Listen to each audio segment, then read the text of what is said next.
Attorney Torion, binanatan si Abalos dahil di umano sa paglilihis nito sa issue ng overkill sa pagsisilbi ng warrant of arrest laban kay Pastor Apollo Kibuloy. At bago ang lahat, kung bago ka pa lamang sa aming channel, huwag kakalimutan mag-like, subscribe at i-click ang notification bell para sa mga mainit na balita. Matapang nga na binanatan ni Attorney Torion si Interior Secretary Benhur Abalos matapos ang di umano'y paulit-ulit na paglilihis nito ng isyu kaugnay sa umano'y overkill na ginawa ng mga otoridad sa pagsisilbi ng warrant of arrest laban kay Pastor Apollo Kibuloy. Ayon nga kay Attorney Torion, tila nagiging taktika na ni Abalos ang pag-iwas sa tunay na usapin upang makaiwas sa mga kritisismo. Malinaw na mayroong labis na puwersa na ginamit sa pagsisilbi ng warrant of arrest laban kay Pastor Kibuloy at sa halip na harapin ito, tila inililihis pa ang usapin ni Secretary Abalos. Paulit-ulit nga na pinipilit ni Abalos si Pastor Apollo Kibuloy na sumuko na at harapin ang kaso laban sa kanya at paulit-ulit din ito na sinasagot ni Attorney Torion na hindi ito ang issue kundi ang issue dito ay ang paggamit ng dahas o puwersa sa pagsisilbi nga ng warrant of arrest laban kay Apollo Kibuloy. Kinastigo din ni Attorney Torion ang pagtanggap ni Abalos sa reward money upang ibigay sa mga taong makakapagturo kung nasaan si Pastor Kibuloy mula sa isang pribadong individual na ito ay bawal sa sanligang batas na ang mga opisyal ay dapat hindi nagsusolicit o tumatanggap directly o indirectly. Hindi nga niya tinanggap ng personal, ngunit sa pag-o-offer niya ng reward sa publiko ay indirect na tinanggap niya ito. Dagdag pa ni Attorney Torion na ang pag-aaras ng mga kapulisan sa KOJC na kahit 5 o'clock ng umaga ay may nagja-jogging na pulis with full battle gear ay malinaw na overkill o labis na paggamit ng puwersa sa pagsisilbi ng warrant of arrest. Narito at ating panoorin ang buong video, ang mainit na sagutan ni Abalos at Attorney Torion na dito sinupalpal ni Attorney Torion si Secretary Abalos dahil sa paulit-ulit nitong paglihis ng isyo tungkol sa paggamit ng labis na puwersa sa pagsisilbi ng warrant of arrest laban kay Pastor Apollo Kibuloy. Bago tayo magpatuloy, huwag kakalimutang mag-like, subscribe at i-click ang notification bell para sa mga nagbabagang balita. Po sa harap ko, sinimulan niyang tanggalin ang butones ng t-shirt ko hanggang sa tuluyan niya. Sir, I'll just finish this, please. For a while. Let me remind you, sir, that this hearing is not questioning the issuance of warrant. Yes, I'll just finish this. It has a direct connection. Please, let me finish. Yeah. But please listen to me, please, first. What the purpose of this hearing is to determine if there is really overkill in the implementation of the warrant of arrest. Yun lang naman ang purpose ito. Wala kami alam kung Sir, there is direct connection. Bakit nagkakaso? Sir, just let me finish, Okay, Mr. Chairman. sige, go ahead.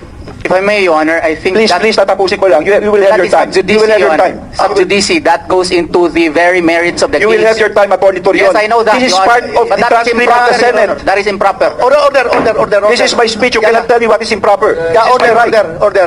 I am the chairman. Please listen to me. Let us have an orderly conduct of hearing. So please, sir, kaya kita sinabihan, the purpose of this hearing is to determine kung indeed merong overkill yung implementation ng warrant of arrest. We are not, hindi natin tinatakil dito kung ano background, bakit nagkakaroon. Sir, may direct connection po, sir. Yes, Please, alam let me ko, finish. you're going to connect. But I'm just reminding you, I don't want to deprive you of your opening statement. You can continue. But pakinggan mo muna yung sinasabi ko na the very purpose of this is to determine if there is overkill. Thank That's you. all. Thank That's you, all. Mr. You Chairman. can continue. You Yeah. can continue. Tatapusin ko lang po ito. Anyway, this is part of the record of the Senate. Wala akong iniimbento. Lahat po ito ay galing din dito to. Nung itutuloy na kung dapat ang pagmamasahe, tumayo siya at umupo sa harap ko. Sinimulan niyang tanggalin ang butones ng t-shirt ko hanggang natuluyan niyang tinanggal ang buong t-shirt ko. Noong nakahiga na ako, pumaibabaw sa akin si Kibuloy. gusto kong sumigaw ng tulong at tanungin kung ano ang ginagawa niya. Pero naalala ko na bawal akong mag-question. Nanginginig na ang katawang ko sa takot at nakatitig lang ako sa kisame. Pinipigilan ko na ang mga luha ko dahil sobrang akong nagulat at walang magawa. Pagkatapos ay tuluyan na akong pinagsamantalahan ni Apollo Kibuloy. Noong siya ay natapos na, pumunta ako sa CR. Tulala pa rin ako. Nakatitig lang sa kisame. At dito nagsimula akong umiyak. Point of order, Your Honor. Nais ko lang bigyang diin na minor pa ako noong nangyari ang mga ito. Bakit ko sinasabi ito? Pakinggan natin ang akusasyon. Kung hindi totoo ito, okay, may karapatan siya sabihin niya hindi totoo. Pero kung totoo ito, dapat lamang siyang managot sa batas. At dapat lamang gawin namin ang katungkulan namin. Alam ko binababoy ako, okay lang yun. Pero huwag babuyin ang bata nito. Yun lang po, yun lang po, Mr. Chair. For the record, the chair would like to express that yung lahat na sinabi ni Secretary Abalos were taken up in the previous hearing of the other committee. So that was already recorded in the Senate. So, tapos ka na, sir? Okay na, sir? Hindi pa ho eh. Ha? May sasabihin yata si, ayaw niya akong patapusin eh. Your Honor, the point of order being that I think Secretary Abalos is a lawyer. That is actually sub judice, Your Honor. It is precisely the subject now of court trial before RTC Quezon City as well as RTC Pasig City. To quote directly from the declarations of an alleged complainant, Your Honor, would be delving into the merits of the case, which is no longer the issue in this case, because the issue in this case is whether or not there was excessive force in the implementation of the warrant of arrest. We are not into looking as to whether or not the allegations of one alias Amanda was true or not. That is subject within the jurisdiction of the court, because those cases have already been discussed and dismissed by the City Prosecution's Office of Davao City, and that has been pending before the Department of Justice for 4 years. Voila, it was resolved, and our motion for reconsideration now, Your Honor, is still pending before the DOJ, even if warrants of arrest have already been issued against my client. So it would be unfair, Your Honor, to quote direct from the allegations in the affidavits, because that is sub judice, Your Honor. Mr. And Attorney Abalos knows that. Mr. Chairman, please. Sana nakikinig. For a while, Secretary Abalos. The chair rules that this committee is focused on investigating the subject at hand, which is the alleged overkill in the implementation of the warrant of arrest. So please, if I am asking Secretary Abalos if those issues that you are pointing is not connected to the investigation, please refrain from doing so. Mr. Chair? Yes, go ahead. Okay. I'm sorry for my voice. Okay. Sana nakikinig lang, Mr. Chair, si Atty. Torreon sa sinabi ko. Hindi ko sinasabing guilty ang kanyang kliyente. Klaro naman ang sinabi ko. He is deemed to be innocent until his guilt is proven. At ito po'y nasa korte ngayon. Kaya nga sinabi ko, mas mabuti sumuko na siya, magpakita na siya, at siya rin nagsasabi, nasa hearing ito, para maklaro lahat. Because these are very serious allegations. And it's already people of the Philippines, may warrant, hindi ba, Atty. Torreon? May warrant. Oh, Sir, may warrant. Please, order. Please, walang personal na confrontation dito. Please address all your statements to the chairman. Lahat ng sasabihin ninyo, i-address nyo sa chairman and not to each other. If I may, Your Honor. If I may. Yes. The problem with the statements of Secretary Abalos, he being a lawyer, is that he quoted verbatim the allegations in the affidavit complaint, which is now actually on trial before 2 courts, Your Honor. So that is clearly improper, because the issue in this case is not the validity, the truthfulness, veracity of the contents of the affidavit complaint. What we are talking here is whether or not the use of force employed by the PNP in the service of such warrant was excessive. So therefore, to quote verbatim the allegations in the affidavit complaint, I think Attorney Abalos knows that it is improper in a Senate proceeding. That is proper during the trial of the case, Your Honor. And that is also unfair on the part of Pastor Apollo Sikibuloy, who cannot actually also state his portion. The fact that even the date September 1 of 2014 was not even a tribute to the king. It was actually August 29, 2014, and that in itself is untruthful. And the fact that she was allegedly forced, we could not say here that her father was in fact present during that time, and she did not even report that to his father or to her father, Your Honor. All of these matters, Your Honor, the merits of the case, specifically the actual allegations in the affidavit complaint, should not be stated because those are uncalled for and are not covered by the investigation of the Senate, Your Honor. That is, Mr. Chair, may I comment? ordinary rules of fairness. No. Let him finish. Yes, Your Honor. I will just Secretary comment. Abalos, let him finish. You have your time. Ordinary rules of fairness and decency require that, Your Honor. Mr. Chair, may I? Okay, you can respond, Secretary Abalos. Mr. Chair, sana nakikinig lang siya, no? I mean, lahat naman tayo may tenga at nakarecord to. Klarong-klaro sinabi ko, hindi ko sinight yung nasa kaso. Ang sinight ko yung dito sa Senado mismo. Dito yung hearing ni Senator Ontiveros ang sinight ko. Kaya nga yung sinasabi niya akusasyon, sana sumuko na. Sabihin mo sa kliyente mo, sumuko na, Mr. Chair. Please, I'm just asking you as an officer of the court para maklaro, precisely so that we can hear his side. With due respect, Before you respond, Attorney Torion, I would like to say na yung sinasabi ninyo is you may claim it as relevant to the issue at hand, but it is not germane to the investigation that we are conducting right now. So, it has already been recorded in the Senate hearings. So, I think there's no use of for this investigation. It's not germane already. Mr. Chair. Yes, go ahead. If I might finish kasi hindi ko pinatapos kaya hindi pa ako tapos kanina. Tatapusin ko lang. Pabayaan yung tapusin ko, bakit ito may relasyon. Okay? Okay, go ahead. Bakit ito may relasyon? Klarong-klaro na huminto ang investigasyon. Huminto ang kaso. Sinasabi ni Atty. Torion ang side ng kliyente niya, hindi tuloy masabi. Huminto ang investigasyon sa Senado. Huminto sa RTC Pasig, RTC Davao. Nagkakagulo ngayon ng pulis para hanapin siya. Hanggang ngayon, hinahanap po siya. Ngayon, hinahanap ito, sasabihin natin, excessive force, lahat po ginagamit, masisisi ang pulis. Pero, dinidian ng pulis, hanapin si Pastor Kibuloy, hanapin siya. May difference. Mr. Chair, this has a direct correlation. Bakit? Because ang akusasyon na binasa ko calls for a direct answer. Totoo ba ito, Pastor, o hindi? Kung totoo, sige. Inosente ka, pero kung ito'y hindi totoo, bilang ama, hindi dapat mangyari kung sino mang anak niya nangyari ito. Hindi dapat mangyari ito maski sa kapatid niya. Yun lang ho, hustisya lang. Dapat malaman natin ang totoo dito. Thank you, Mr. Chair. Thank you, Secretary Abalos. Your Honor, I would just like to politely respond to the statements made by Secretary Abalos, Your Honor, as well as Undersecretary Felix T. that this is not disallowed. In effect, this is legal. With due respect, I disagree. Because the provision of Section 7D of Republic Act 6713 is very clear, Your Honor, with due respect to our Honorable Secretary. And that during the press conference, he clearly said that there is this reward, implanting into the minds of the people that he already received it. But he clarified it today that he did not receive the award yet.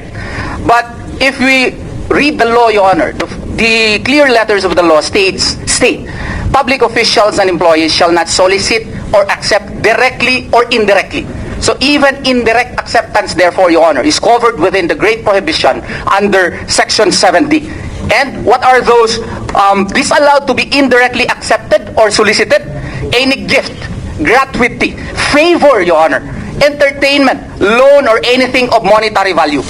The fact that the Secretary, Your Honor, entertained the reward is in effect an indirect favor that he granted upon the person unidentified to put up this award. And this is even made graver, Your Honor, in the light of the fact that this was done in the course of his official duty as the supposed implementer of the law, or in connection with any operation being regulated by or any transaction which may be affected by the functions of their office. He is the Secretary of Interior and Local Government who manages the entire gamut of government operations insofar as law enforcement is concerned. Therefore, he should have high moral as well as legal ethics to refuse such favor, Your Honor, directly or indirectly, because public office is a public trust. Any air of suspicion must be prevented, Your Honor, to be accorded to him. So therefore, if we read cases regarding the Villanueva case, Office of the Ombudsman versus Maria Rowena Regalado, Your Honor, it is very clear that any air of suspicion, if you are a public officer, especially in the case of Secretary Abalos, who heads the PNP, Your Honor, he has direct administrative supervision over the PNP. He commands them, Your Honor. Then he should have exercised that becoming modesty to entertain directly or indirectly any favor from any person, because that would cast aspersion insofar as his reputation, it is illegal under the law, Your Honor. That is being said with due respect, Your Honor. Yes, Attorney.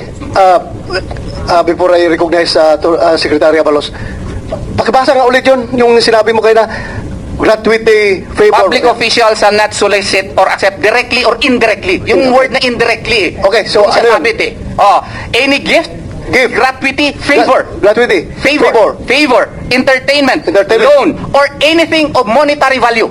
An award has a monetary value. Then he is prohibited from entertaining that directly or indirectly because it has monetary value. Especially in this situation, Your Honor, that it is in the course of his official duty. That is Section 70, Your Honor, or in connection with any operation being regulated by or any transaction which may be affected by the functions of their office.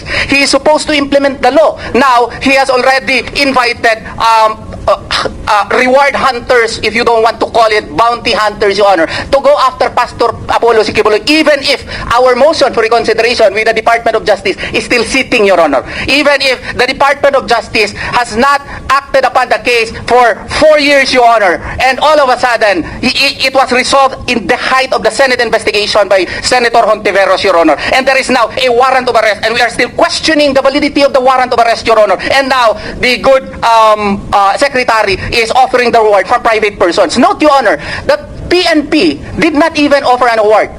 Why, Your Honor? Because they have their own NAPOLCO memorandum circulars as to what are the requisites before you can put up an award. That is NAPOLCO Memorandum Circular 2019 as amended by NAPOLCOM Circular number 2021, Your Honor. That's 063. So therefore, Your Honor, the NAPOLCOM is governed, Your Honor, by certain rules as to when you can offer our reward. Yet, the Secretary of Interior and Local Government is all of a sudden is entertaining and is even announcing to the whole world this reward system which is not in accordance with the NAPOLCOM circular, Your Honor. Thank you.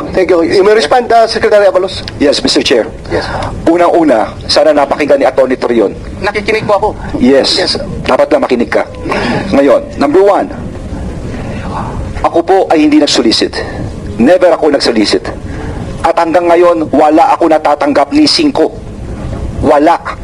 Hanggang ngayon po, Mr. Chair. Pangalawa, napakaklaro ng sinabi ng Department of Justice. Andito ngayon ang DOJ. Pagdating sa batas, dapat tignan natin ang sinasabi ng Department of Justice at klarong-klaro ang sinasabi ni Yusek Nicolas Felix T. tungkol dito. At pangatlo, sabihin na natin yung sinasabi ninyo, matagal, etc. Kaya naman tumagal to, hindi siya sumusuko eh. Di pa sukuin nyo si Pastor Kibuloy. Kaya nga nagkaroon tuloy ng warrant of arrest eh. Matitigil lamang to kung siya'y harapin niya ito at sinasabi niyo naman kanina, hindi ko naman sinasabi, klaro naman sinabi ko, he is deemed to be innocent until his guilt is proven. No? So dapat lamang ito. No? So yun naman po ang aking sagot. And let it be on record na yung po ang posisyon ko rito. Thank you so much, Mr. Chair. Just a quick Thank you, reply. Secretary Abalos. You may respond, Atty. Torion. With due respect to Secretary Abalos, the problem with this explanation is not it only covers one half of the law. What is prohibited, Your Honor, is that public officials and employees shall not solicit or accept directly or indirectly. The fact that he announced it, Your Honor, even if we say that he did not physically accept the money, but offering the word is already an indirect acceptance of that favor, Your Honor. So therefore, it is covered by the law. And being a high officer of the government, he should have exercised the becoming modesty. Pare, baka bawal ito kasi public official, baka may kontrata ka sa akin. Baka sasabihin, tatakbo ako ng senador. Baka sasabihin na magsusuporta ka sa akin kasi may kontrata ka sa akin.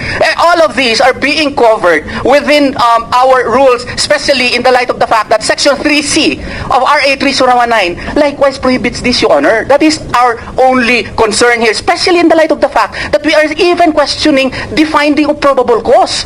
The motion for reconsideration, Your Honor, is still pending with the Department of Justice even until now. Yet they allowed the warrant of arrest to be issued. They allowed harassment in the Kingdom of Jesus Christ structures every day, Your Honor, where policemen would be jogging at 5 o'clock in the morning with full battle gear, Your Honor, only clearly to show that they are harassing our members. That is our point, Your Honor. Thank you, Attorney Torion. Attorney Yusek Kati, you have the floor. Thank you, Mr. Chair. Nais lang namin sumagot dun sa dalawang sinabi ni Atty. Torion. Unang-una tungkol dun sa RA 6713 na sinasabi niya linabag ni Secretary Abalos. Maliwanag naman ang pabuya, ang pera, ang salaping maabing mabigay sa DILG, pinapalabas ni Atty. Torion na ito ay suhol. Hindi ito suhol. Maliwanag sa batas na ito ay magiging suhol kung binigay ito o inulit ito para sa isang pabor.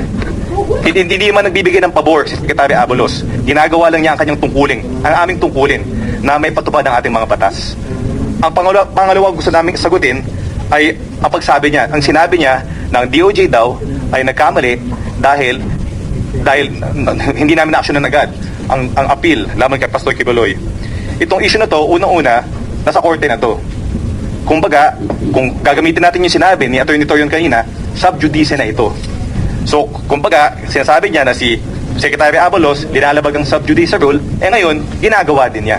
At bukod doon, ang korte mismo ang nag-issue ng warrant of arrest laban kay Pastor Kibuloy. So, ibig sabihin, para sa korte, may ebidensya at walang mali ginawang ang DOJ doon sa pagdesisyon sa kaso ni Pastor Kibuloy. Yun lang po, Mr. Chair. If I may, Your Honor. Thank you, Attorney Yusek. With due respect po Attorney kay Torion, go ahead. Undersecretary Te, wala po akong sinabing suhol. Ang sinabi ko dito, yung public official shall not solicit and accept directly or indirectly any gift, gratuity, or favor. Wala po akong sinabi. I just quoted the law as it is, Your Honor. And with due respect to Secretary Abalos, baka meron talaga sipiat po dito. No? Kasi nga, yung NAPOLCOM nga, meron nga silang clear parameters na-explain ko na last hearing po, yung NAPOLCOM Memorandum Circular. Kaya siguro yung PNP, hindi put up ng reward. Because if we will base it on their parameters, Your Honor, yung pinakamataas nga, si Sahiron, ay 6.7 million lang ata. Si Pastor Kibuloy, 10 million. Oo. So, even if we base it upon the parameters of the NAPOLCOM Memorandum Circular, which actually has its own committee, Your Honor, committee on reward. No? They have their generals who will discuss these matters and apply the parameters before they would come up with the reward. They did not even put up that reward. Why? Because Pastor Kibuloy would not fit into the parameters set by the NAPOLCOM Memorandum Circular. And then, sinabi ko na nagkamali ang DILG. Hindi po ako nagsabi nagkamali. Although, nag-file kami ng motion for reconsideration po sa DILG kasi sa tingin po namin, medyo kailangan po yun wastuhin. Pero yung sub judice rule, alam ko po na si Undersecretary Te, alam niya na if you are only discussing as to what happened, as to the procedural incidents of the case, that's not sub judice. But if he has a jurisprudence, Supreme Court decisions which can enlighten me, I am willing to learn, Your Honor. But as of my reading, Your Honor, that is not sub judice. Sub judice happens when you now narrate the declarations of a particular person in his affidavit and ascribe it to be rightful, just like, with due respect to Secretary Abalos, just like what he did a few minutes ago. That's sub judice. Yeah, okay. Thank you. I just would like to state for the record that the sub judice rule does not apply in any legislative inquiry. It was already ruled by the Supreme Court. Kung kinakailangan namin yung mga informasyon na yan galing sa ating mga resource person, sub judice rule does not apply according to the Supreme Court. Kung required yan ng committee. But before I recognize you want to ask question? Okay. After you, Secretary Abalos. Attorney Torion, if you are wondering why, bakit yung sa PNP yung pinaka-violent na terorista, ang nakalagay lang doon, as you said, 1.2 million? Or ilang million ba yun? Pinakamataas? Ha? 6.7 million. Pinaka-Sayron, 6.7 million. I-compare mo ngayon kay Pastor Kibuloy, 10 million pesos. Itong 6.7 million, government funds ito, kaya limitado kung maraming pera ang PNP, baka mga 20 million pa yan kung sobra-sobra ang pera ng PNP, pero limitado ang pera ng PNP, kaya kinakalibrate lang ng PNP yung pagbigay ng reward. Pero itong dito sa nag-offer kay Secretary Abalos na mga civilian entities, baka mga mayayaman, may kaya, so they can put up more money. Robert Padilla. Opo, may tanong lang po ako. Follow up lang po din kay Attorney Israelito Torion. Attorney, kasi pag pinag-usapan po natin kasi ang batas, may kanya-kanya po yan. Na siyempre, interpretasyon, galing po sa naratibo po ninyo, sa naratibo din ng, siyempre, ng gobyerno. Kayo na po ang tatanungin ko, sa palagay niyo po, Attorney, ano po ang kulang doon sa sinasabing batas ng DOJ, ni USEC, para ang mga tinatawag pong inakasuhan, yung mga accused, hindi naman parehas ng convicted. Meron po ba kayong nakikita o suggestion na pwede nating ilagay doon sa batas na yun? Wala po akong nakikitang kulang po, Senator. Ang nakikita ko lang ay siguro, I understand Yusekte, trabaho niya yan, baka with due respect, baka ganun din talaga yung pagtingin niya. Pero kung basahin po natin yung Villanueva versus People, Your Honor, which likewise involves a violation concerning Section 7D, Your Honor. Doon po ay parang opisyal po siya ng opisyal po siya ng gobyerno. Tapos iniimbestagahan niya yung isang kooperatiba. Nagkuha siya ng loan. Iba naman yung transaksyon sa loan, pero sa same kooperatiba pa rin. Kinestyon po siya. Naging convicted po kasi according to the Supreme Court, para na po hindi ko gagamitin yung memory ko, baka magkamali pa ako at ako'y tao. Ang sabi po dito, the overarching policy objective of RA 6713 is to promote a high standard of ethics in public service. Accordingly, certain acts which violate these ethics, such as that provided under Section 7D, have been declared unlawful and accordingly classified as mala prohibita. Notably, RA 6713 exhorts that public officials and employees shall always uphold the public interest over and above personal interest. Thus, public officials do not enjoy the same autonomy as that of private individuals, and hence, usually normal transactions such as that of obtaining loans, as in this case, come with necessary restrictions whereby personal interests take a backseat for the sake of preserving the pristine image and unqualified integrity of one's public office. Kaya nga po, dito, pag-ibahin po natin, kasi po si Secretary Abalos ay Secretary of Interior and Local Government. He is practically the alter ego of the President of the Republic of the Philippines. And therefore, high ethics would have reminded him of Section 7D of RA 6713, Your Honor, because the purpose of this is to promote a high standard of ethics in public service nga. So, kumbaga, in the performance of your duty, may mga taong magmamagandang loob na Secretary, bigyan natin ng ano yan, 10 million yan. Dapat, sana, hindi yung in-entertain. Baka yung tao na yun, may ulterior motive against kay Pastor. Note na may MR pa si Pastor. Hindi pa siya konbiktado po. Baka naman, meron yung kontrata, yung tao na yun. Or, meron yung pakay sa gobyerno. Kaya, dapat iwasan yan kasi violation po yan sa batas. Walang kulang ang batas, nandyan po yan.